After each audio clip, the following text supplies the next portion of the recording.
Clemson versus Alabama. This is what we're always looking for.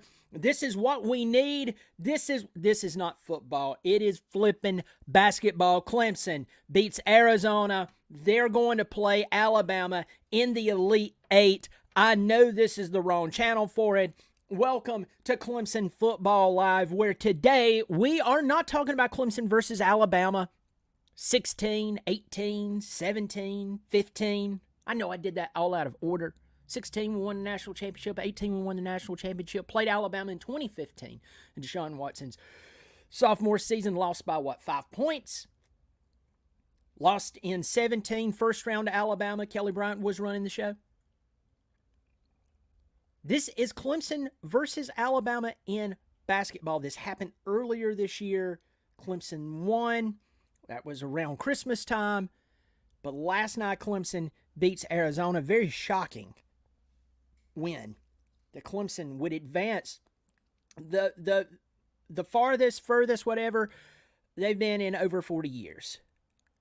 So I'm going to talk about that. Welcome to Clemson Football Live. As you can tell, I normally just talk about football, Clemson football, but this is such a historic moment. I am actually going to talk about the Clemson basketball team.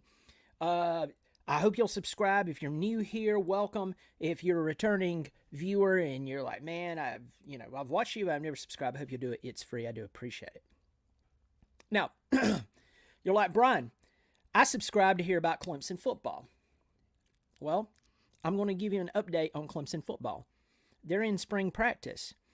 And since the first few days of spring practice, it's been the same news every day.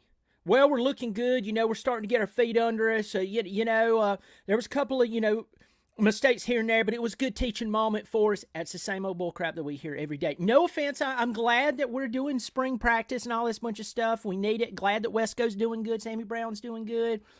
We're hearing Vizina's doing better. But, folks, that has been the same news every flipping day. And then throw in Nolan Hauser, okay? We have the spring game next Saturday, April the 6th, 1 o'clock, Death Valley. I'm going to be there unless something crazy happens, or if it's raining, I'm not going. But that's it.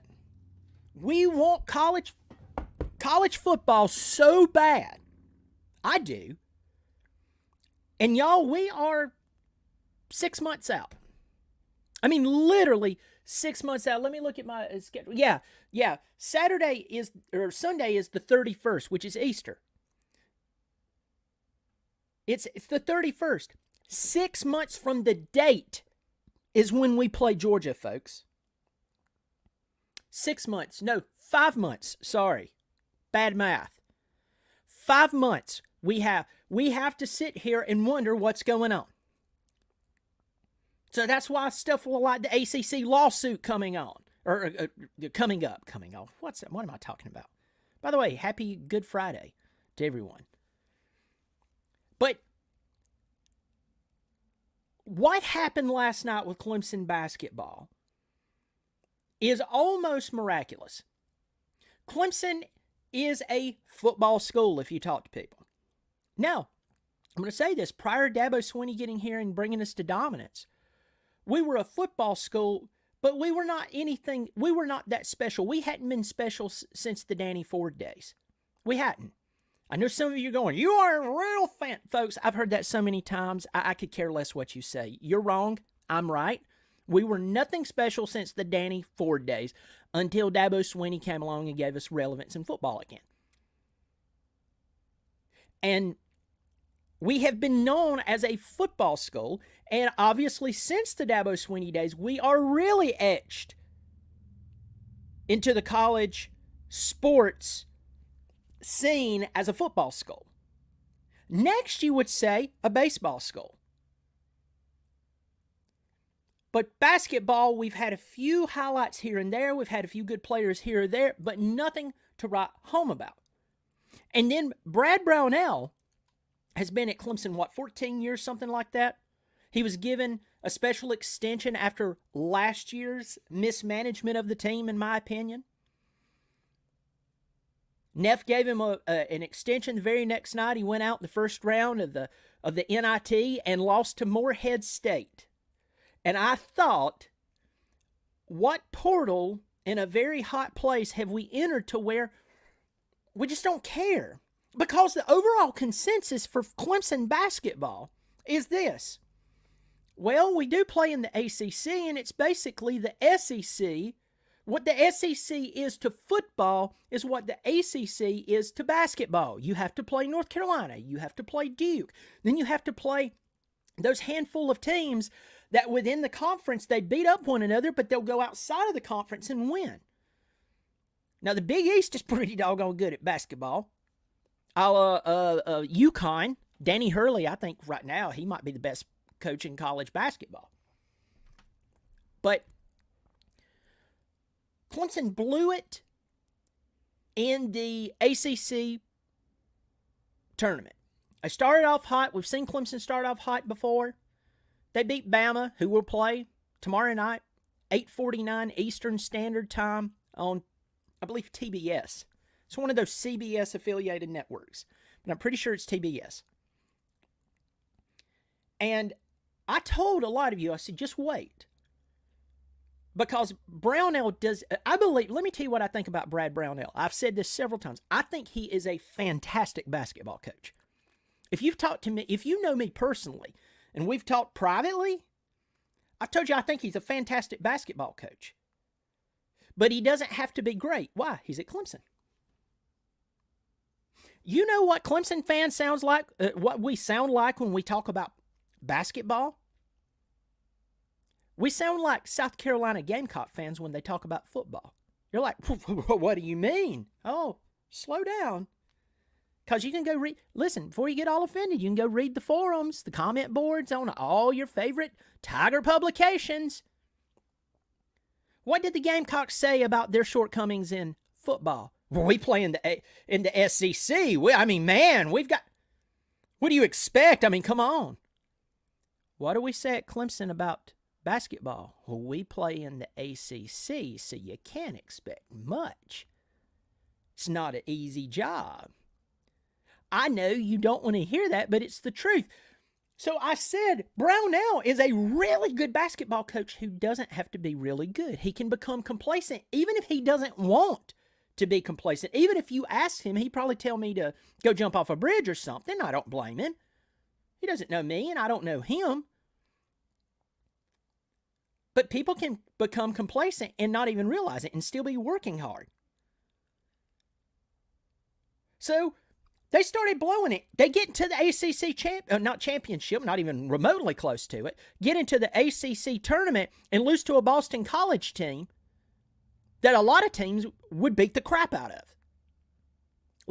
They didn't just lose, they lost by 21 points? And so beating New Mexico was good, but when you looked at Baylor and you went, oh my goodness, they're playing Baylor, who won the national championship not too long ago. Within the past, 5 years?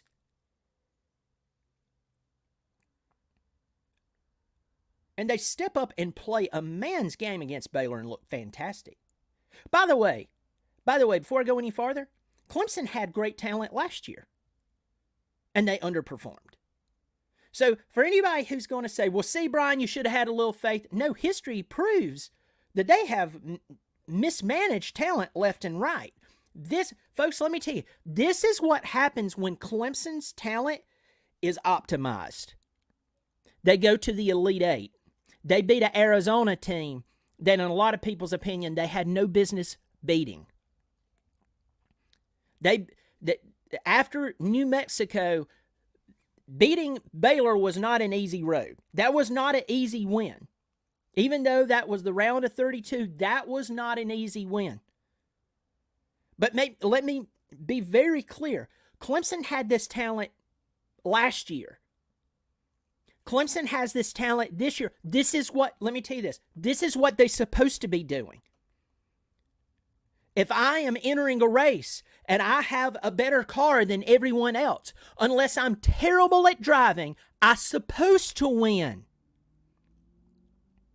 Clemson's supposed to be doing well. And they finally are. Now, there was a point last night in the game. There was a point in the night, and you got to remember, at halftime, Clemson was up by 8, 39-31.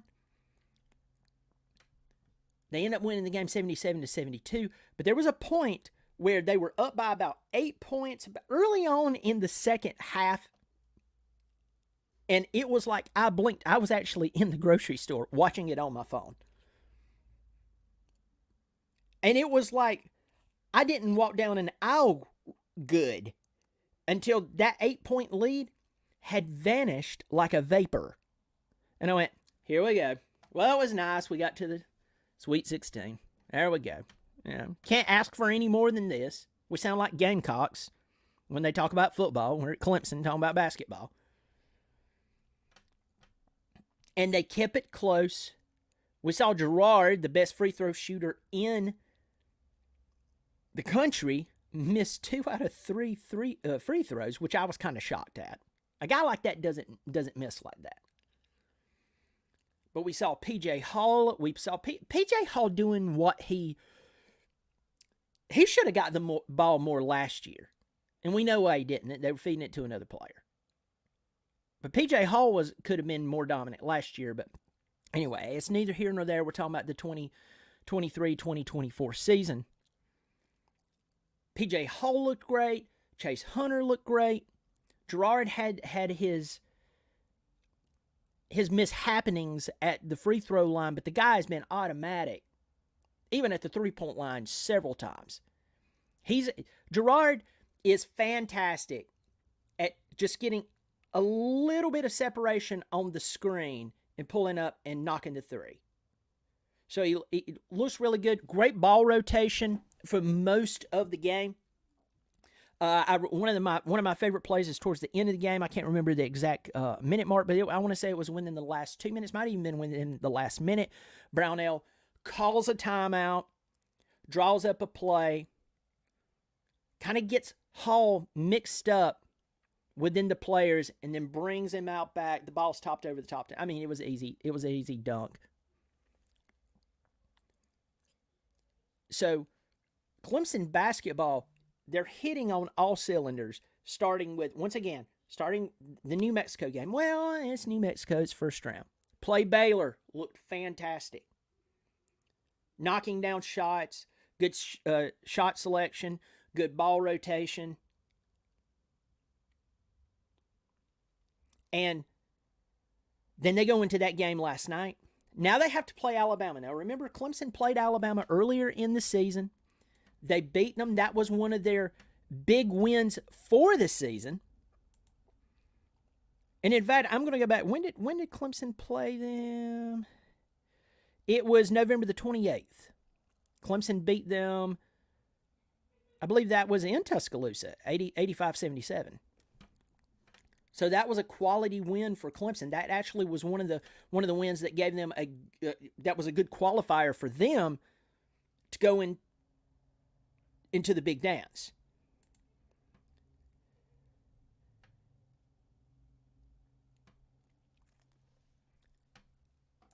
Got some comments in here real quick.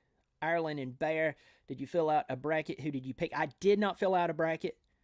Let me tell you this. I have seen that whole thing where, if you're in an office, the office lady who knows nothing about basketball, but she picks the teams based off of her favorite colors and states she's been to or names that she likes, and she actually wins. I've seen that happen, folks. I've seen that happen. I am not kidding. And all these guys and people like me who's just sitting there going, you know what, I tell you, this team, they're really hot this year. And, the big man, he's playing great. And, they're talk all of this strategy, and she bested you by picking out, oh, yeah, I used to live on a street that was called Baylor Court. Yeah.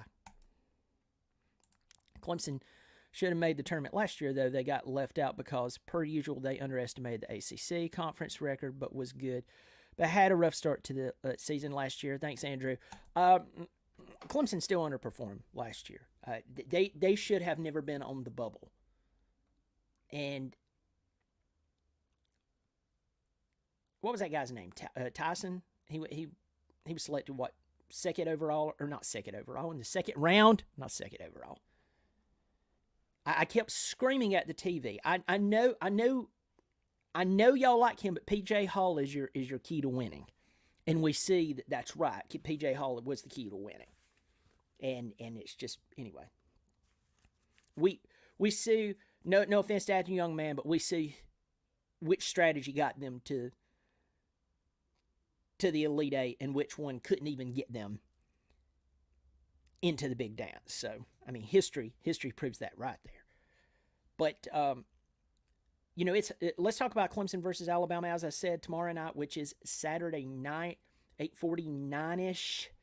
You know how those tip-offs are kind of weird. 8:49 on, I believe, TBS. Clemson has their work cut out for them. Alabama's hitting on all cylinders. They're playing great. They already lost to Clemson. What's so funny about that? That's 5 months ago they lost to Clemson. 5 months ago was November 28th. So, 5 months ago they lost. They've played an entire season. They're hitting on all cylinders. They beat North Carolina last night to get into this game. Now, you kind of hope that Clemson has a good matchup for them, a good answer, that Clemson as well, they're hitting on all cylinders. Beating Baylor was tough. Obviously beating Arizona, a top seed, a seed that everybody, they're historically a really good basketball school. So Clemson has their work cut out for them, but I believe both teams has their work cut out for them. And, this is just one of those deals for people like me who I focus on football. I love football. I watch some baseball, especially as you get closer to the ACC tournament and the College World Series, according to who's in it, who's not in it. So I watched some of that. I watched it last year because Clemson won the ACC championship and then went in and, they had a shot at possibly going to the College World Series as far as like to Omaha. And we know that crazy game against Tennessee happened. But, I like to, I'll talk about these games because it is interesting. I used to have a relationship with both the men and the women's team. I used to officiate their basketball camps. So I used to know Coach Davis and Coach Hodge. Then the lady who took over after Coach Davis, I worked some of her camps, and then I worked Purnell's camps. I want to say I worked Cheyette's. Did I work Cheyette's camps? And I want to say I worked Brownell's camps as well. But I've been out of officiating for 11 years now. I got started young and was in it for 11 years and then stopped, and I've been out of it for 11 years. So that was a different life. But the basketball, it's good to see the basketball team doing well. And so you're just trying to suck it in and absorb everything that's going on because, Clemson has made it this far, one time? I thought it was twice. I thought 1987 we did it, but with Dale Davis, but I'm apparently wrong. But so just enjoy this. The keys to this game, for me with Clemson, when you see Clemson start to do poorly, and last night when you saw Arizona get closer, you started seeing Clemson force shots.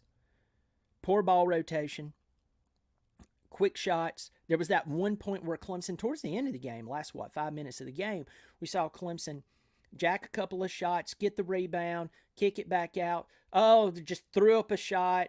Then had a wide open three from the left wing, fired up a shot, ricked off. I was sitting there going, man, this is where we lose. So, fortunately, we didn't. But the point is, good shot selection. Don't force anything. Don't play Alabama scores a lot of points. The good thing for Clemson is a really good defensive team. I think Brownell is one of the best defensive coaches in basketball, period. The problem he's had is scoring. If you look over the entirety of his tenure, scoring has been a problem. How many times has Clemson lost by 5 points or less? How many games did we lose by 4 points? Or not 4 points, by 1 point this year? 4 or 5 games? How many games this year did we lose by 5 points or less. Just this year, a lot. So, getting into this game, making Alabama pay by limiting their scoring, and then turning around good shot selection, good ball movement. And I think Clemson stands a great chance to make it to the Final Four. Whether they do or not, I'm just saying if they will play great defense as they normally do, but really good. Don't be paranoid with your shot selection. I'm just saying don't be throwing up trash. Don't feel like you have to do something. Just because they went down and scored a couple of quick times doesn't mean you need to throw up a quick three to try to make up the difference between a 4-point deficit. Unless it's, in the last 30 seconds of the game, or I take that back, 15 seconds of the game. So I just want to see good shot selection for the Tigers. Good shot selection, good ball movement, get P.J. Hall. One of the things that worked in P.J. Hall's favor, he had what? No fouls at halftime, maybe one foul. My timeline's off. But in prior games, he's had 2 or 3 fouls by halftime. He's gotten in foul trouble. So that was good that he didn't. He was being more intelligent. I mean, he was playing against one of the best inside guys in all of college football. I mean, he's playing against a flipping bear. So if he can do that against him, he needs to be very careful about, not scared, but it needs to be, everybody needs to have intelligent fouls. If you're going to foul someone, make sure it's an intelligent foul. Also, if they're taking a shot, make sure that ball doesn't come up. They get the ball out of their hand. I'm not talking about flagrant crap. I'm just saying, I've always heard from great coaches, if you're going to foul them on a shot, make sure that ball doesn't get out of their hand. Because if it does, and one, you have a greater chance of and one. So if you're going to foul them, make sure the ball doesn't go above your head. I mean, so I'm just really looking for Clemson.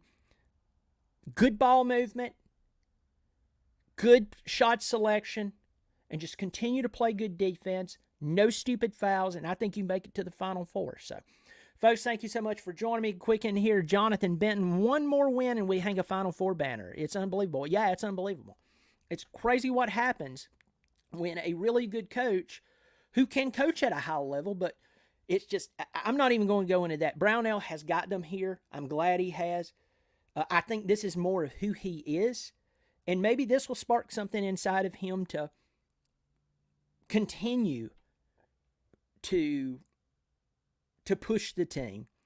And then Clemson's just had really good players for 2 straight years, and it's nice to see them get to where they're at now. So it is unbelievable, but it would be a great moment for Clemson. Now, don't be shocked if someone comes along and tries to hire Brownell away and open up a checkbook to him. Don't be shocked if that happens. Tiger Paul Craven, it's been a special run for the Tigers so far. Let's get one more and make program history. Yeah, this would be program history, and we've seen it with other teams. We saw last year what you had Florida Atlantic and San Diego State, and I'm missing someone else. I know obviously UConn, but UConn was good last year in the Big East, but UConn was not just over the top amazing, and they won the national championship. But the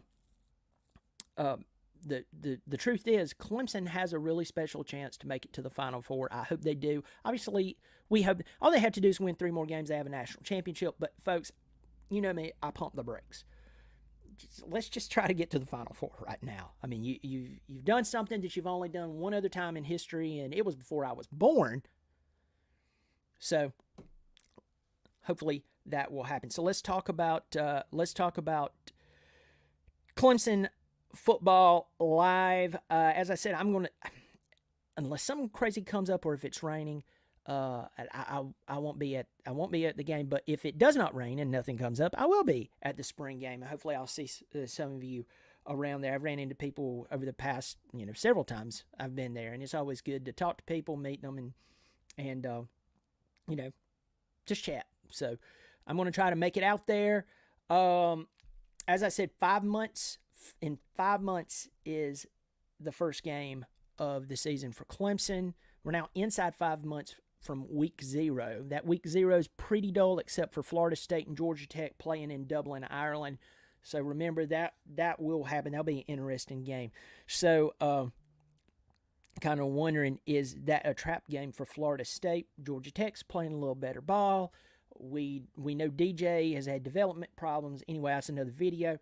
But I hope you'll subscribe if you're new here. Drop some comments in the comments section down here. Tell me what you're looking forward to with this Clemson basketball team. Tell me what you think about Brownell. Tell me what you think about moving forward. Does this kind of turn the tide? Maybe some of those players who are transferring, they're hitting the transfer portal right now, leaving teams. We saw how that helped NC State. Horn and Burns, the big dude Burns, he played at Winthrop up in Rock Hill Fort Mill area in South Carolina, and then he transferred up there. He's done great. Horn, the really explosive guard for them. He played at Illinois State, and then he played at Arizona State, and now he's at NC State. He's from the Raleigh area. I mean, maybe Clemson could wrap in some really good transfer players. And, basketball, definitely not talking football unless you're, you're a grad assistant or maybe somebody who, is never mind. But basketball, does this turn the tide? Let me know what you think there. And, hey, if you want to give me a score prediction for tomorrow night, please do that. Folks, thank you so much for joining me. Whether it's basketball, football, baseball, what have you, go Tigers.